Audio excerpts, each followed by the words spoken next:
안녕하세요. 저는 도담학당 대표 안도균입니다.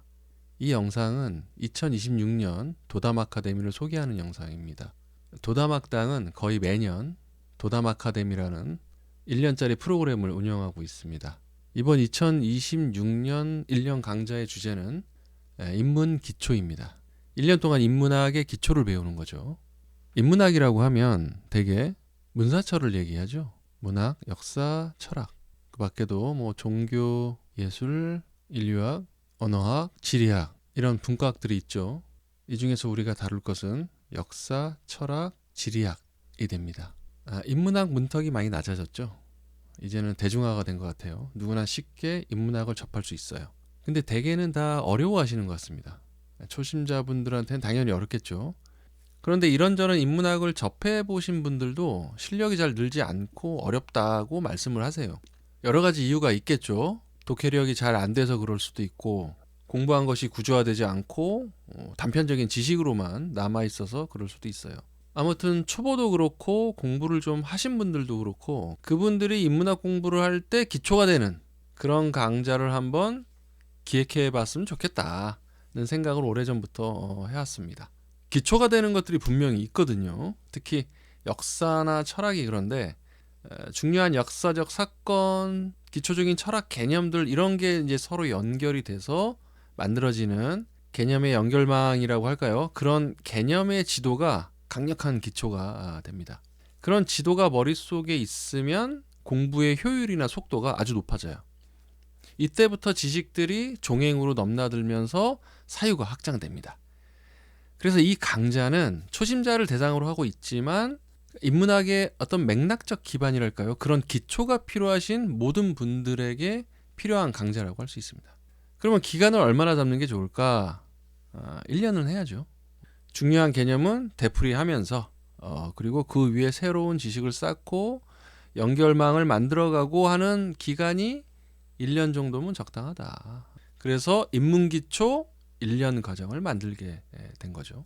그래서 뭘 배울 거냐? 제목은 인문기초인데 부제가 고대의 역사와 철학 그리고 지리학 이렇게 되죠. 전 이것이 인문학을 하는데 기초 중에 기초라고 생각을 해요. 역사, 철학, 지리학 그리고 시대는 고대. 그래서 이 네 가지를 차례대로 한번 살펴보려고 합니다. 처음엔 역사. 그럼 왜 역사인가? 역사를 왜 배워야 되는가? 우선 인문학의 역사가 많이 나와요. 뭐 문학에서도 역사적 사건들이 많이 등장하잖아요. 그리고 다른 인문학들도 역사와 화학적으로 결합해 있죠. 일상에서도 항상 접하고 있지 않나요?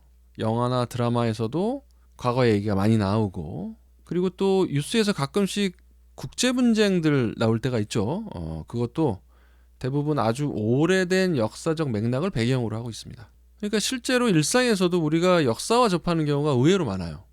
그래서 기본적인 세계사의 굵직한 흐름들을 알고 있는 게 살아가는 데 도움이 많이 됩니다. 인문학 공부에는 물론 필수적인 거고요. 특히 고대사는 그 이후의 모든 역사의 뿌리이기 때문에 기본 중에 기본이라고 할 수 있습니다. 그리고 역사는 단순히 과거 얘기라고만 할 수는 없죠. 모든 역사는 현재적이에요. 현재와 연결되어 있어요. 지금 여기도 역사적 시공간이고 그 안에서 살아가는 우리도 역사적 개체잖아요. 과거의 사건을 독립적으로 볼 수도 있지만 현재와 연결할 수도 있어야 돼요. 과거의 어느 지점으로부터 현재까지 시간의 두께가 생기는 거죠. 그러니까 역사 공부라는 것이 그런 시간의 두께들을 통찰하는 것이고 그리고 그런 통찰로부터 오늘의 사건의 흐름, 방향성 이런 것을 볼 수 있는 안목이 길러지죠. 그것도 역사 공부의 중요한 효과라고 볼 수 있습니다. 무엇보다 역사 공부에는 어떤 기묘한 울림 같은 게 있어요. 역사가 살아있는 느낌, 그러니까 시대마다의 절실함 이런 게 있잖아요. 그런 힘들이 감각된다는 거예요. 일반적으로 우리가 역사 공부를 할 때는 건조하게 역사를 바라보죠. 물론 그건 대체로 합리적인 학문 태도입니다. 근데 때로는 그 시대에 놓인 절실함을 좀 감각할 필요도 있어요. 각각의 역사적 순간에는 그 시대를 사는 사람들한테는 피할 수 없는 어떤 절실한 문제의식이 존재합니다. 근데 여기서 주의할 게 있는데 그 과거의 절실함과 강렬함이 지금 우리의 감정 코드로 해석하는 게 아니에요. 그 시대의 맥락으로 번역해야 돼요. 요즘 사극 드라마 같은 데서 보면 그 그 왕과 궁녀의 관계를 아주 아름다운 사랑, 현대적 로맨스로 미화하는 경우가 자주 있죠. 근데 당시 왕과 궁녀는 국가 시스템의 일부예요.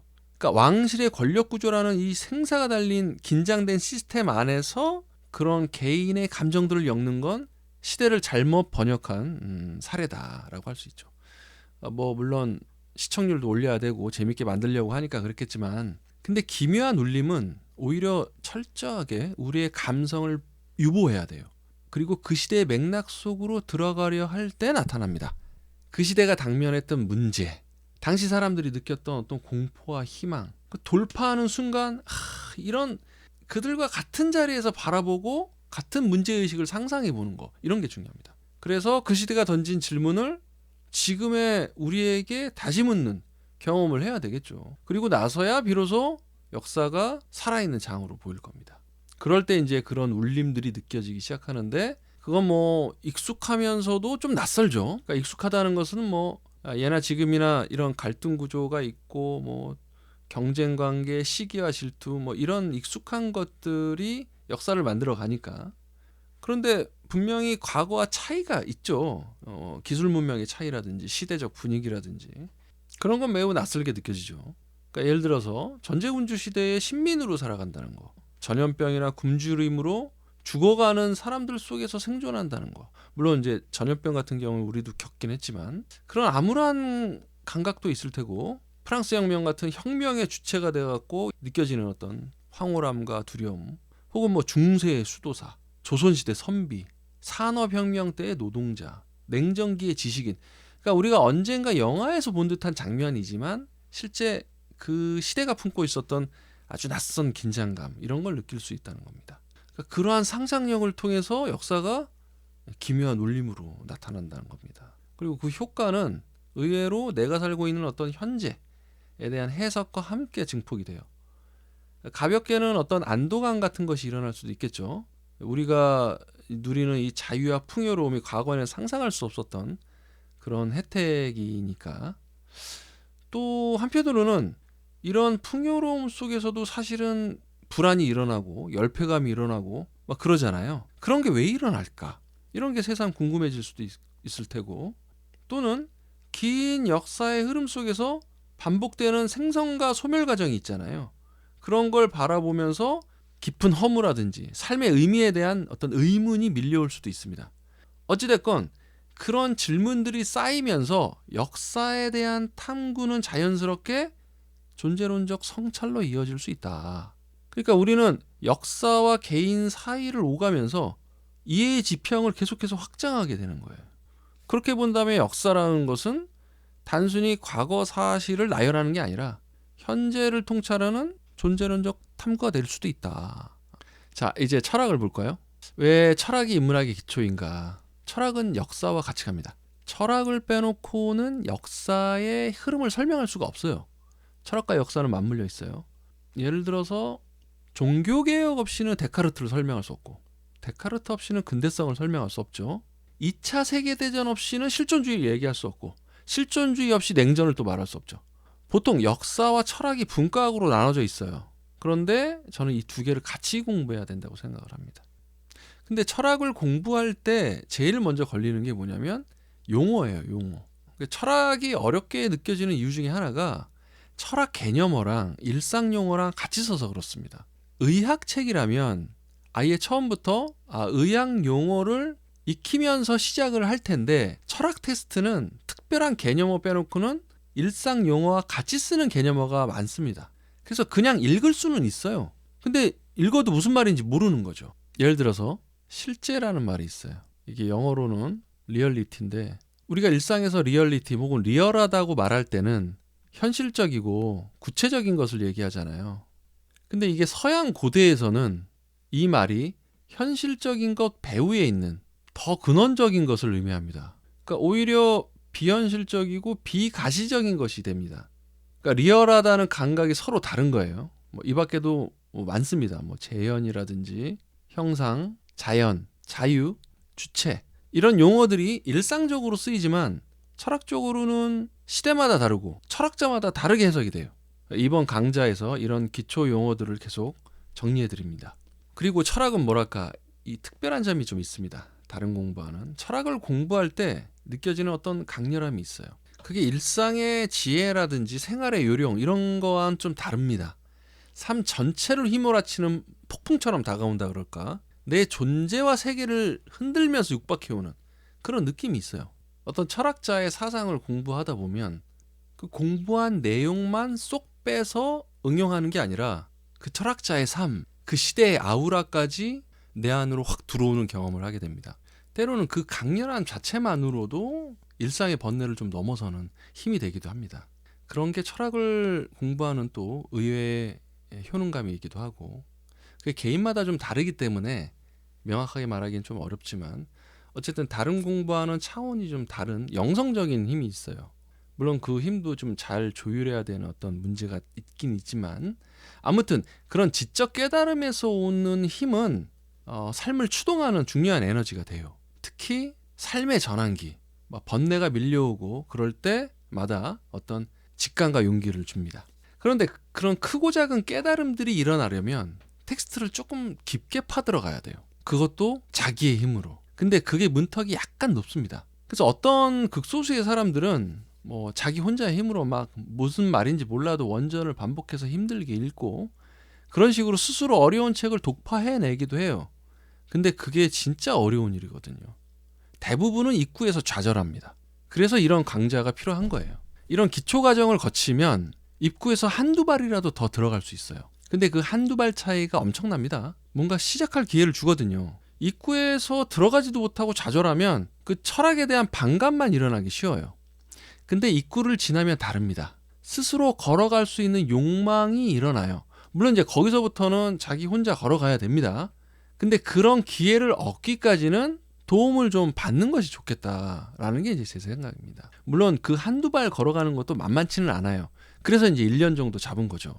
자, 그리고 지리학을 볼까요? 지리학은 왜 들어갔나? 역사적 사건을 기술할 때는 늘 장소를 얘기해야 돼요. 그게 언제 일어났냐도 중요하지만 어디서 일어났냐도 중요하겠죠. 그 위치가 갖고 있는 지리학적 의미가 그 사건과 밀접하게 연관되어 있어요. 예를 들어서 고대 그리스 같은 경우에 점점 발전을 하면서 인구도 늘고 그러겠죠. 그러면 대체로 제국주의적 전제군주 체제로 가거든요. 그런데 그리스는 제국주의로 가지 않았어요. 도시국가로 남았어요. 그게 여러 가지 이유가 있겠지만 그리스 도시들이 다 산으로 둘러싸여 있거든요. 그런 지정학적 조건과 관련이 큽니다. 그리고 또 우리 옛날에 학교 다닐 때 세계사 시간에 메소포타미아 문명과 이집트 문명의 성격이 서로 다르다고 배웠잖아요. 그것도 보통은 지리적 환경에서 그 이유를 찾습니다.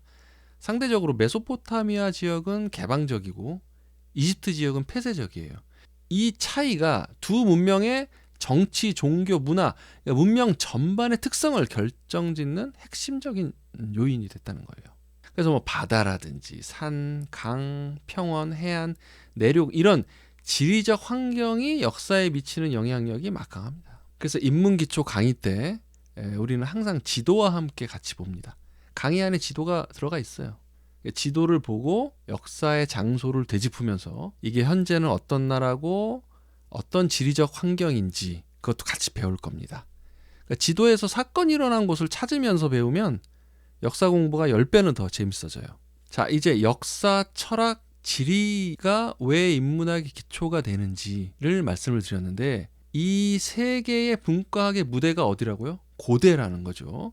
왜 고대인가? 왜 많은 시대 중에서 고대인가? 그 흥미진진한 이야기는 다음 시간에 이어서 하도록 하겠습니다.